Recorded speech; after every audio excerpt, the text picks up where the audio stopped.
I recently read an IUL criticism on my YouTube channel that I'm starting to hear more and more these days. The objection is as follows. If an IUL underperforms, the net amount at risk in the policy's later years will be so costly that it will cause the policy to implode.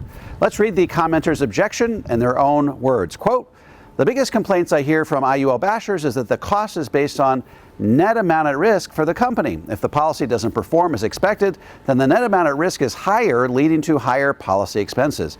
At 75 plus years old, even a smaller net amount at risk will have high cost per unit, which is why the likelihood of the policy imploding goes up exponentially," close quote. Okay, first, let's define our terms so we know exactly what we're talking about.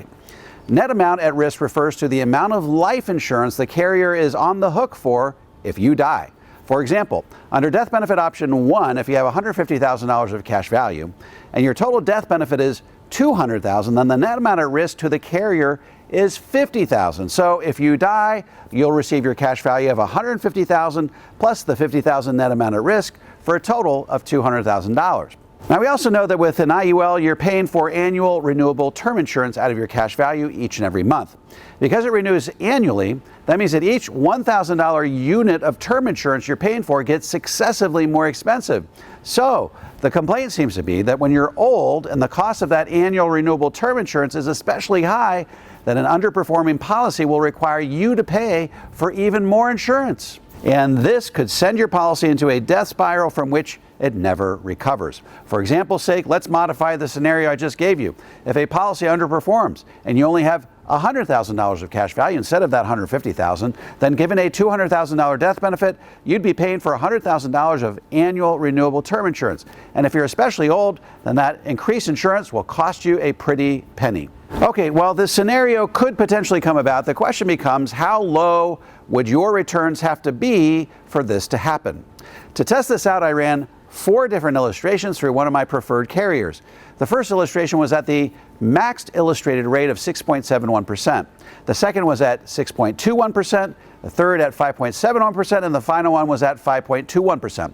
I stopped there because through this carrier, you can currently get 5.3% in the fixed account. So assuming interest rates remain at today's historically normal levels or higher, then that 5.21% seems like it would likely be on the low end of possible returns. Okay, first let's test out the IUL with a 6.71% return. By the way, in each scenario, I ran a maximum funded policy on a 45-year-old with an annual premium of $10,000 per year. First, we'll check the net amount at risk, i.e. the difference between the death benefit and the cash value at age 85. Then we'll check the amount of expenses and compare that to what the policy would have earned that same year.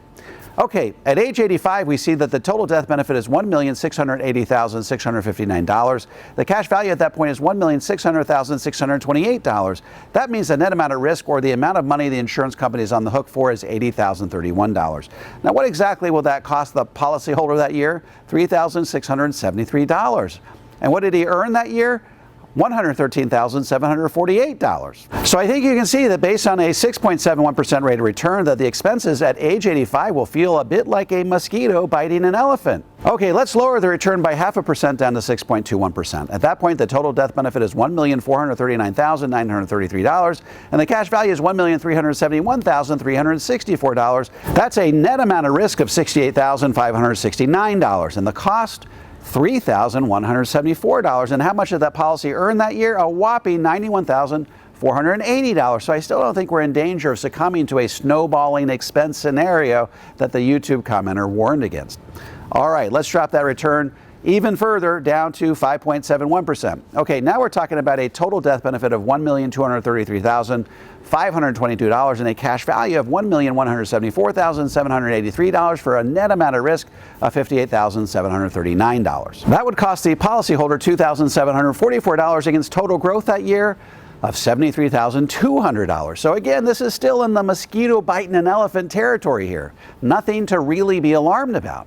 Finally, let's lower that rate of return all the way down to 5.21%. That gives us a total death benefit of $1,056,566 and a cash value of $1,006,253 for a net amount at risk to the carrier of $50,313. That would cost the policyholder $2,374 that year with a growth of $58,231. Again, could I go even lower with the assumed rates of return? Sure, But just remember that I could also put my money in the fixed account at 5.3%, and assuming interest rates stay at these historically normal levels, then that should really represent the floor for your average returns over a long period of time.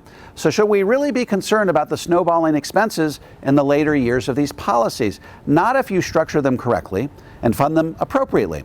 Even a rate of return of 5.21% over time puts you in a position where the costs of running the policy in those later years are just a tiny fraction of what the policy is actually earning. By the way, I've long said that you should expect between 6 and 8% gross returns over the life of these policies based on the actual historical track record of a variety of top-rated companies.